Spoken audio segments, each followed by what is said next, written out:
Hello! They just had a patch for Wizardry Daphne, and they are doing a full skill rebalance. Like I said, this has been an issue in this game for a while, but they are announcing like all these things like unbalanced opportunities acquiring skills and spells. Right, there's been a lot of issues with like rank 2 skills like not really being worth the extra SP cost or whatever, or MP cost. Like I said, it's like, rank 3 is like amazing, but rank 2 is kind of meh, right? They seem to be wanting to address that. There's a whole bunch here. Like, I'm gonna read through some of these here, but we're also gonna fix some of the descriptions and stuff. But yeah, currently the acquisition of various skills and spells for adventure depends on whether or not they have skill inheritance, creating unbalanced opportunities for leveling up skills. We believe this restricts the diversity of skills and spells players can use in battle strategy. To address this, we plan to implement the following in future updates: addition of new skill level up specific items, addition of new skill inheritance ups for each adventure. For details, be provided in the upcoming update. Like, yeah, so this probably be like the next update that happens, but where some of this stuff happens. But it says they've identified certain skills and spells containing descriptions that are unclear and misleading. Apologize for confusion. Balance issues, certain level up. So Latumofis and Dialco. Leveling up skill levels, the healing amount and MP costs of higher skill levels do not align with the intended values. This imbalance is due to an oversight during the final adjustments before release. While Dios and Marios had their healing effects revised, other spells like Latumofis were not updated accordingly. As a result, at skill level 5 or higher, these spells offer more healing than Dios and Marios while costing less than half the MP. So apparently, Latumofis was actually like OP. Like, I mean, I kind of knew it by like a level 3 just for critical points, but apparently, like, that was actually the best healing spell too. Since these are spells that many players use, we gave this matter careful thought, including the option of leaving skills unchanged. However, we've concluded the impact on overall game balance is too significant. As such, we will greatly increase the MP cost, slightly reducing the healing amount of these spells. We sincerely apologize for the timing of this change. Additionally, Dios and Marios will receive reduction MP cost to help differentiate their intended uses. So Dios and Marios are going to have an MP cost reduction, which is actually going to be nice.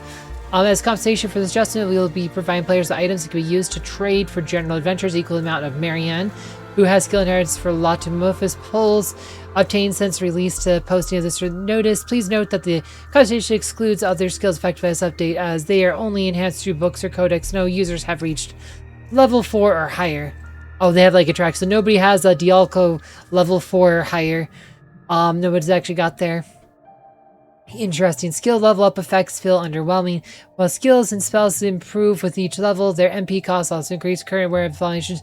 The increased MP cost per skill level is too steep. Skill effects increase at skill levels 2, 4, and 6 are too minimal. Right, this has been an issue. Like, so like, right, like on like Maya Kathrine on my main account, she has fairy rank 2. The rank 2 costs like 2 extra MP, but it's only 10% more damage, so it's like never feels worth casting it rank 2. Meanwhile, she also has Airlick rank 3, and the difference between rank 2 and rank 3 is like huge. And it's only like 3 more MP over like rank 2 or whatever. It's like such a huge like increase in damage versus like the set level 2. So I think they're gonna, what they're trying to do is they're gonna flatten this out, so you get a better increase at 2 and then 4 and 6 instead of just having big increases on odd numbers. So they're gonna flatten out the power curves on these a bit better, so it's not like said, so it feels a bit better to actually level them up. Since class like mage and priest are highly dependent on MP, their effectiveness can vary greatly depending on available resources. While we believe adjustments to affect values and MP consumption must be handled with care, we have decided slightly reduce MP costs from skill level 2 onward. Additionally, increase the effect values at skills 2, 4, and 6. So they're also reducing more and reducing MP costs for high level spells too. So so this is going to be really good for your spellcasters. They're going to have be able to cast more spells. So yeah, this is going to be really good for high level spells. Skills like Wild Strike and Poison Attack see limited use in combat. We plan to adjust the values and MPSP costs of underused skills spells. So they, like I said, they probably track like all the data of which skills people are using. Like I said, they apparently have all this data here, and like nobody's using Poison Attack or Wild Strike. Like I've used Wild Strike a few times, weren't that great. Poison Attack I used a couple times, never seemed that great. I don't even use a Thief these days, but that ability didn't seem that great. So buff and debuff skill duration are difficult to understand. Buff and debuff skills lose 1 turn at the start of relevant character turn. This creates the following problems. It's more difficult for skills with shorter turn counts to function properly. It's difficult to know how many turns an effect is active for. To address this, we are currently considering changes to when turns are consumed, such as switching to deduction at the end of a turn action instead of at the start, as this change could significantly affect both monster adventures. We'll provide caution, share more information once plans are finalized. So, like, so this has been a theme, like, you know, Core 2, it's a two-turn spell, but effectively is a one-turn spell. So if you were, like, trying to keep Core 2 up, you'd have to cast every turn, or if you have, like, say, you used an Alice dupe on that character to give them Blessing of Agora, it'd be every other turn. Core 2 is a good buff.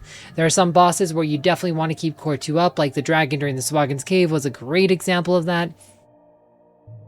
This concludes our notice regarding the upcoming adjustments. Lastly, to express our apologies for inconvenience caused by these current issues. They said 2,000 more Apologems. Yay. Nice. And then, so they're also giving us another 200 gems. And then they have the Lamp of Malice is back. The permanent edition of Lamp of Malice. Previous available limited time Lamp of Malice quests have been permanently added with minor adjustments. Furthermore, additional past event quests will also be added over time. Not all past event quests will be added. The ancient seal on the Cave of Malice seems to be broke. So Cave of Malice is back. I didn't really get to do much of the Cave of Malice, like, because it kind of... I had some currency in my first account, but then, like I said, I lost access to that account. Like, mistake, like I said, always link your accounts, guys. You have to link your accounts. Like, it's kind of annoying how they manage accounts. That's another thing I really hope they fix. But Cave of Malice is back. Yeah, crystal frags could be changed for Eyes of Jeweler's Exchange. There's Helm of Malice. Fade the Other Hour Junk. Codex of Learnings. Lamp of Malice missions by accepting, say, the Necromancer. A Malice request, Lamp of Malice mission become available. Obtain additional rewards on top missions such as Book of Mahalito's Secrets of the Mission Pass. Yep. Mahalito's Secrets. Nice. Special request added.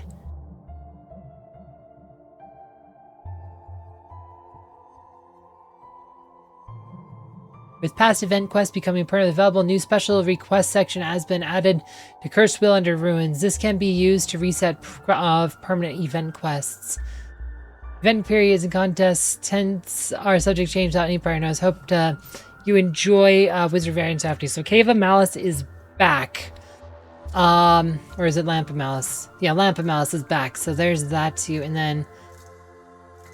oh, and the Proving Grounds will come back at some point, notice each time the event. So the Proving Grounds will be held again in the future. No, it says Proving Grounds here, and this says Fighter Proving Grounds. I have a feeling they're going to be doing Proving Grounds events for other classes, right? If your main character's a Wanderer, like, you know, it'd be like, you could probably, it's like Wanderer, like, so your main character starts to Wanderer, it could always change back to Wanderer. My thoughts are like they might do a Thief version or something at some point, or a Priest version. And it's like your Wanderer said, you can just, if you don't have those class unlocked, your main character, you just go back to Wanderer and then do the others. I said, it's kind of what I have a feeling, based on like how it worked. And, you know, so it's good if you have your Wanderer at high level. Like I said, we'll see though. You never know. But yeah. But yeah, like I said, so that will come back eventually too. So pretty much though, once you enter Lucnalia, like I said, you'll get this like story with, like I said, about like some townspeople or something talking about like this dungeon or whatever. Now there's a ghoul. Like I said, pretty much just sets up that Slay the Necromancer quest that'll take you into the Lamp of Malice. Like I said, pretty basic story. It's just like, you know, there's a request to the Adventurers Guild, so you just want to go. Like I said, once the story's over, you just want to go to the Adventurers Guild and then go look at the requests.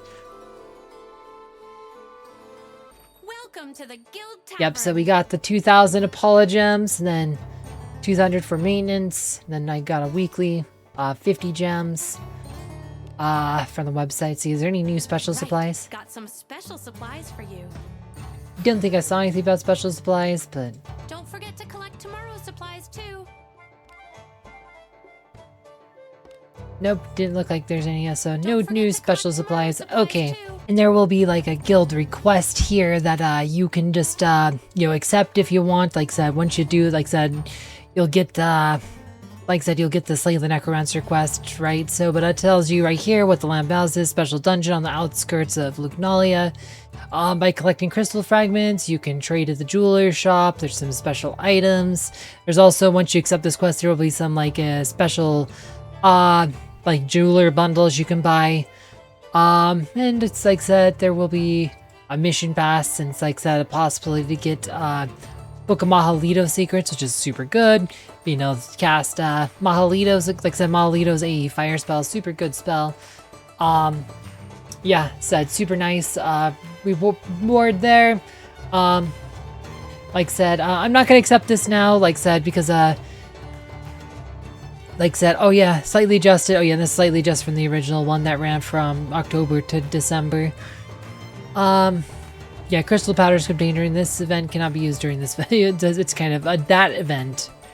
That period cannot be used in this event, I think would be better. But yeah, not too much more to say on this one. Like I said, it's kind of cool that they brought this back, and kind of means other events going to come back. Like they said, the Proving Grounds ones will come back. They might do Proving Grounds for other classes, we'll see. But yeah, I actually did, but speaking of Fighter Proving Grounds, though, I did recently did a video about like the best fighters that you could develop, like in which, like I said, which fighters you should develop, which ones you shouldn't, which ones have super important inherits. Like I said, I did a deep dive into all of that, and you can find that video down below. As always, thank you for watching.